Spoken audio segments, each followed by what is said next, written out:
MUDA ಸಂಘರ್ಷದಲ್ಲಿ CM ಸಿದ್ದರಾಮಯ್ಯಗೆ high court shock ಕೊಟ್ಟಿದೆ. Prosecution ಪ್ರಶ್ನಿಸಿ CM ಸಲ್ಲಿಸಿದ ಅರ್ಜಿ ವಜಾಗೊಳಿಸಿ ತನಿಖೆಗೆ ಆದೇಶ ನೀಡಲಾಗಿದೆ. ಹಾಗಾದ್ರೆ ಅಂದು ಸಿಎಂ ಪರ ವಕೀಲರು ಮಂಡಿಸಿದ ವಾದವೇನು? ಈಗ ಹೈಕೋರ್ಟ್ ನೀಡಿರೋ ಆದೇಶವೇನು? ಈ ಕುರಿತ ರಿಪೋರ್ಟ್ ಇಲ್ಲಿದೆ ನೋಡಿ.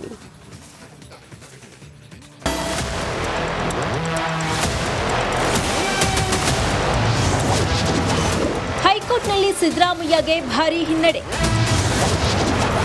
ಮೂಡಾ ಪ್ರಾಸಿಕ್ಯೂಷನ್ ಪ್ರಶ್ನಿಸಿದ್ದ ಸಿದ್ದು ಅರ್ಜಿ ವಜಾ. ಮೂಡಾ ಹಗರಣದಲ್ಲಿ ಪ್ರಾಸಿಕ್ಯೂಷನ್ ಭೀತಿ ಎದುರಿಸ್ತಾ ಇದ್ದ ಸಿದ್ದರಾಮಯ್ಯಗೆ ಹೈಕೋರ್ಟ್ ಬಿಗ್ ಶಾಕ್ ಕೊಟ್ಟಿದೆ. ರಾಜ್ಯಪಾಲರು ಪ್ರಾಸಿಕ್ಯೂಷನ್ಗೆ ನೀಡಿದ್ದ ಅನುಮತಿಯನ್ನ ಪ್ರಶ್ನಿಸಿ ಸಿಎಂ ಸಲ್ಲಿಸಿದ್ದ ಅರ್ಜಿಯನ್ನ ಹೈಕೋರ್ಟ್ ವಜಾಗೊಳಿಸಿದೆ. ನ್ಯಾಯಮೂರ್ತಿ ನಾಗಪ್ರಸನ್ನ ಪೀಠ ಸಿಎಂ ಅರ್ಜಿ ವಜಾ ಮಾಡಿ ರಾಜ್ಯಪಾಲರ ಆದೇಶವನ್ನ ಎತ್ತಿ ಹಿಡಿದಿದೆ.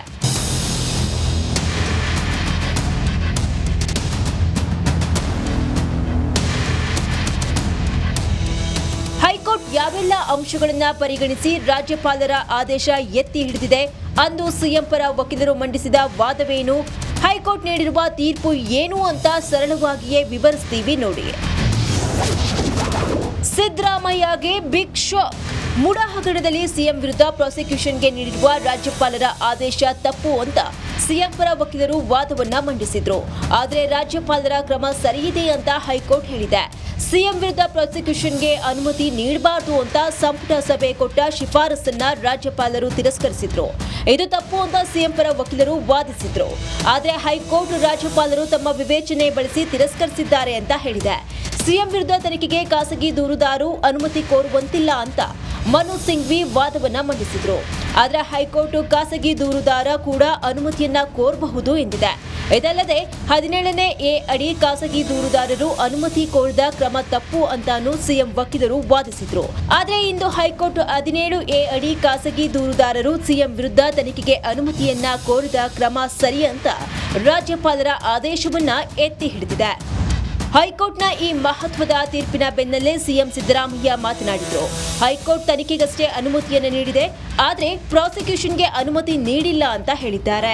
ಪ್ರಾಸಿಕ್ಯೂಷನ್ಗೆ 218 BNSS ಪ್ರೊಸೀಜರ್ ಕ್ರಿಮಿನಲ್ ಸೆಕ್ಷನ್ ಪ್ರಕಾರ ಕೊಟ್ಟಿಲ್ಲ, ಅದನ್ನ ತಿರಸ್ಕಾರ ಮಾಡಿದ್ದಾರೆ. ಇನ್ನು ಸರಳವಾಗಿಯೇ ಹೇಳೋದಾದ್ರೆ ಮೂಡಾ ಹಗರಣದಲ್ಲಿ ಸಿಎಂ ವಿರುದ್ಧ ತನಿಖೆ ಆಗಲಿ, ರಾಜ್ಯಪಾಲರು ಸಿಎಂ ವಿರುದ್ಧ ತನಿಖೆಗೆ ನೀಡಿದ್ದ ಆದೇಶ ಸರಿ ಅನ್ನೋದೇ ಹೈಕೋರ್ಟ್ ಆದೇಶದ ಅಂಶ. ಇದರಿಂದ ಸಿಎಂ ಸಿದ್ದರಾಮಯ್ಯಗೆ ಸಂಕಷ್ಟ ಪಕ್ಕಾ ಪಕ್ಕಾ ಪಕ್ಕಾ. Bureau report, Republic Kannada.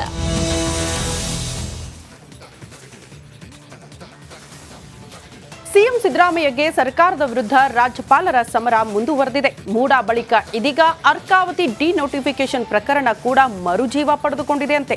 ಕಾರಣ ವರದಿ ಕೇಳಿದ್ದಾರೆ. ಈ ಕುರಿತ ರಿಪೋರ್ಟ್ ಇಲ್ಲಿದೆ ನೋಡಿ.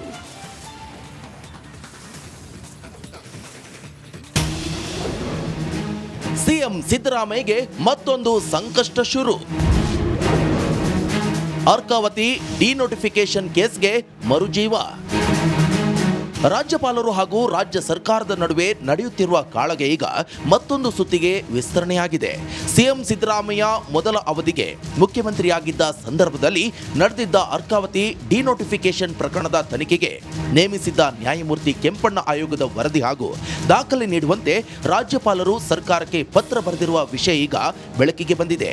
ಈ ಮೂಲಕ ಅರ್ಕಾವತಿ ಡಿನೋಟಿಫಿಕೇಶನ್ ಪ್ರಕರಣಕ್ಕೆ ಮರುಜೀವ ಪಡೆಯುತ್ತಾ ಎನ್ನುವ ಪ್ರಶ್ನೆಗಳು ಉದ್ಭವಿಸಿವೆ.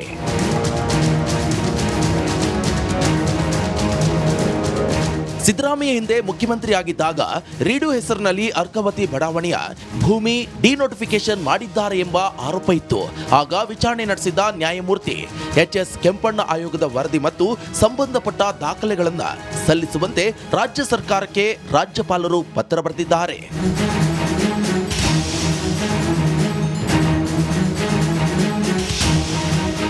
ಮುಖ್ಯಮಂತ್ರಿ ವಿರುದ್ಧ ಬಿಜೆಪಿ ವಿಧಾನ ಪರಿಷತ್ ಸದಸ್ಯ ಸಿಟಿ ರವಿ ಬರೆದಿದ್ದ ಪತ್ರ ಆಧರಿಸಿ ರಾಜ್ಯಪಾಲರು ಈ ದಾಖಲೆ ಕೇಳಿದ್ದಾರೆ ಎನ್ನಲಾಗಿದೆ. ಸದ್ಯ ಮೂಡ ನಿವೇಶನ ಹಂಚಿಕೆ ಪ್ರಕರಣದಲ್ಲಿ ಹೈಕೋರ್ಟ್ ಪ್ರಾಸಿಕ್ಯೂಷನ್ಗೆ ಅನುಮತಿ ಸಿಕ್ಕ ಬೆನ್ನಲ್ಲೇ ಸಿದ್ದರಾಮಯ್ಯಗೆ ಅರ್ಕಾವತಿ ಬಡಾವಣೆ ಟೆನ್ಷನ್ ಶುರುವಾಗಿದೆ. ಸರ್ಕಾರದ ಮುಖ್ಯ ಕಾರ್ಯದರ್ಶಿ ಶಾಲಿನಿ ರಜನೀಶ್ ನಗರಾಭಿವೃದ್ಧಿ ಇಲಾಖೆ ವರದಿ ಸಲ್ಲಿಸಿದೆ. ಸದ್ಯ ನಗರಾಭಿವೃದ್ಧಿ ಇಲಾಖೆ ಅರ್ಕಾವತಿ ಹಗರಣದ ಕೆಂಪಣ್ಣ ವಿಚಾರಣಾ ಆಯೋಗದ ವರದಿಯನ್ನ ಡಿಸಿಎಂ ಡಿಕೆ ಶಿವಕುಮಾರ್ಗೆ ಸಲ್ಲಿಸಿದೆ. ನಗರಾಭಿವೃದ್ಧಿ ಇಲಾಖೆಯ ಅಧೀನ ಕಾರ್ಯದರ್ಶಿ ರಾಜೇಶ್ ಎಸ್ ಸೋಳಿಕೆರೆ ಸೆಪ್ಟೆಂಬರ್ 11ರಂದು ವರದಿ ಜೊತೆಗೆ ಸಂಬಂಧಪಟ್ಟ ಕಡತಗಳನ್ನು ಡಿಸಿಎಂ ಡಿಕೆ ಶಿವಕುಮಾರ್ಗೆ ಸಲ್ಲಿಕೆ ಮಾಡಿದ್ದಾರೆ. Bureau report, Republic Kannada.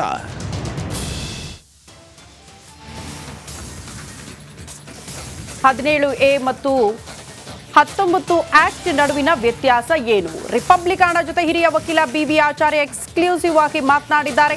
ಭ್ರಷ್ಟಾಚಾರ ತಡೆ ಕಾಯ್ದೆ ಅಡಿ ಪೊಲೀಸರು ತನಿಖೆ ಮಾಡಬೇಕು. ಆರೋಪಿ ವಿರುದ್ಧ FIR ದಾಖಲಿಸುವ ಅಧಿಕಾರವಿರುತ್ತೆ. FIR ದಾಖಲಿಸಿ ತನಿಖೆ ನಡೆಸಿ ಚಾರ್ಜ್ ಶೀಟ್ ಸಲ್ಲಿಸಬಹುದು. ರಾಜ್ಯಪಾಲರ ನಡೆ ಪ್ರಶ್ನಿಸಿ ಸಿಎಂ ಹೈಕೋರ್ಟ್ಗೆ ಬಂದಿದ್ರು. ಸಿದ್ದರಾಮಯ್ಯರ ಅರ್ಜಿಯನ್ನು ಒಪ್ಪದೆ ತನಿಖೆಗೆ ನೀಡಲಾಗಿದೆ. ತನಿಖೆಗೆ ಅನುಮತಿ ನೀಡಿರುವ ಹಿನ್ನೆಲೆ FIR ಹಾಕಬಹುದು. ಇನ್ನು ಮುಂದೆ ತನಿಖೆ ಮಾಡಬಹುದು. ಯಾವುದೇ ತನಿಖಾ ಸಂಸ್ಥೆ ಕೂಡ ಈ ವಿಚಾರಕ್ಕೆ ಸಂಬಂಧಪಟ್ಟಂತೆ ವರದಿ ಕೊಡಬಹುದು ಅಂತ BV ಆಚಾರ್ಯ ಎಕ್ಸ್ಕ್ಲೂಸಿವ್ ಆಗಿ ರಿಪಬ್ಲಿಕ್ ಕನ್ನಡ ಜೊತೆ ಮಾತನಾಡಿದ್ದಾರೆ. ಸಿಎಂ ಸಿದ್ದರಾಮಯ್ಯವರ ವಿರುದ್ಧ ಕೇಳಿಬಂದಂಥ ಮೂಡ ಹಗರಣದ ವಿಚಾರವಾಗಿ ರಾಜ್ಯಪಾಲರು ಪ್ರಾಸಿಕ್ಯೂಷನ್ಗೆ ಅನುಮತಿ ಕೊಟ್ಟಂಥ ವಿಚಾರಕ್ಕೆ ಸಂಬಂಧಪಟ್ಟಂತೆ ಅದನ್ನು ಯಾವುದೇ ಕಾರಣಕ್ಕೂ ಕೂಡ ಅನುಮತಿ ಕೊಡಬಾರ್ದು ಅಂತೇಳಿ ಅದನ್ನು ಪ್ರಶ್ನಿಸಿ ಅರ್ಜಿ ಸಲ್ಲಿಕೆ ಆಗಿತ್ತು. ಇವತ್ತು ಜಡ್ಜ್ಮೆಂಟ್ ಅನ್ನು ಕೊಟ್ಟಿದೆ. ಮಾತಾಡೋದಕ್ಕೆ ಈಗ ನಮ್ಮೊಂದಿಗಿದ್ದಾರೆ ಹಿರಿಯರು ಹಾಗೂ ಕಾನೂನು ತಜ್ಞರಾಗಿರುವಂಥ BV ಆಚಾರ್ಯ ಅವರು. ಸರ್ ನಮಸ್ಕಾರ. ಸರ್, ಈಗ ನೀವು ಜಡ್ಜ್ಮೆಂಟ್ ಕಾಪಿಯನ್ನು ಗಮನಿಸಿದ್ರಿ ಅಂತ ಭಾವಿಸ್ತೀನಿ. ಏನು ಅನ್ನಿಸ್ತು ಸರ್ ಜಡ್ಜ್ಮೆಂಟ್ ಕಾಪಿ ನೋಡಿದ ಬಳಿಕ? ನೋಡಿ, ಈಗ ಜನರಲಿ ಮಾತಾಡುವಾಗ ಪ್ರಾಸಿಕ್ಯೂಷನ್ಗೆ ಅನುಮತಿ ಕೊಟ್ಟಿದ್ದಾರೆ ಅಂತ ಹೇಳ್ತಾರೆ. ಅದು ಸರಿಯಲ್ಲ. ಈಗ mainly offence under the prevention of corruption act.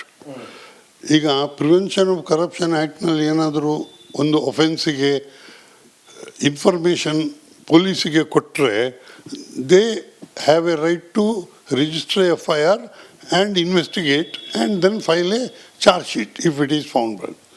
That was the law till recently. But ಈಗ ಒಂದು ಅಮೆಂಡ್ ಮಾಡಿ ಈ ಪ್ರಿವೆನ್ಷನ್ ಆಫ್ ಕರಪ್ಷನ್ ಆ್ಯಕ್ಟ್ನಲ್ಲಿ ಪಬ್ಲಿಕ್ ಸರ್ವೆಂಟ್ ಮೇಲೆ ಈವನ್ ಇನ್ವೆಸ್ಟಿಗೇಷನ್ ಮಾಡುವ ಮೊದಲೇ ಈ ಪಬ್ಲಿಕ್ ಸರ್ವೆಂಟ್ ಯಾರಿದ್ದಾರೆ ಅವರ ಸುಪೀರಿಯರ್ ಕಾಂಪಿಟೆಂಟ್ ಅಥಾರಿಟಿಯ ಪ್ರಯರ್ ಅಪ್ರೂವಲ್ ಇಲ್ಲದೆ ರಿಜಿಸ್ಟರ್ ಮಾಡಿ ಇನ್ವೆಸ್ಟಿಗೇಟ್ ಮಾಡಲಿಕ್ಕೆ ಆಗೋದಿಲ್ಲ ಅಂತ ಸೆಕ್ಷನ್ 17A ಮಾಡಿದ್ದಾರೆ.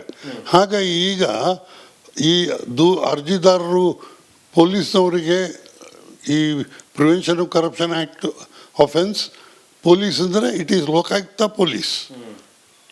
ಅವರಿಗೆ ಈ ಪ್ರಕರಣವನ್ನು ತನಿಖೆ ಮಾಡುವ ಅಧಿಕಾರ ಇರುವುದು. That is prevention of corruption act ಪ್ರಕಾರ. ಸೊ ಅವರು ತನಿಖೆ ಮಾಡಬೇಕಾದ್ರೆ ಕೂಡ prior approval of the competent authority ಬೇಕು. So complainants have approached the governor, who admittedly is the competent authority so far as chief minister is concerned, and the governor has granted that approval. It is the investigation ಮಾಡಲಿಕ್ಕೆ